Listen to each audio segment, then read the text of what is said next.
नमस्कार, मी पंजाब डक हवामान अभ्यासक मुक्काम पोस्ट हुबळी धामणगाव तालुका सेलू जिल्हा परभणी। आजपासूनचा सर्व शेतकऱ्यांसाठी अंदाज येत आहे।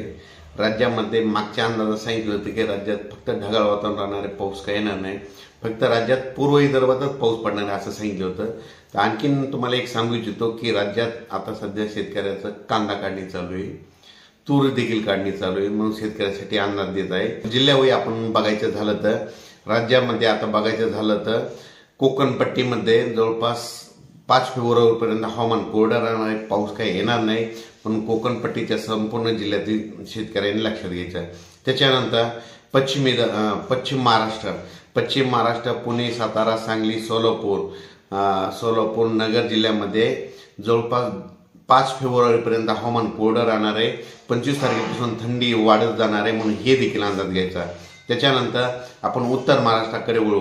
उत्तर महाराष्ट्रामध्ये धुळे, नंदुरबार, जळगाव, नाशिक आणि नगर। तर तुम्हाला एक सांगू इच्छितो की म्हणजे 5 फेब्रुवारीपर्यंत आता 25 तारखेपासून थंडी वाढायला सुरुवात होणार आहे, 5 फेब्रुवारीपर्यंत हवामान कोरडं राहणार आहे, म्हणून हे अंदाज लक्षात घ्यायचा।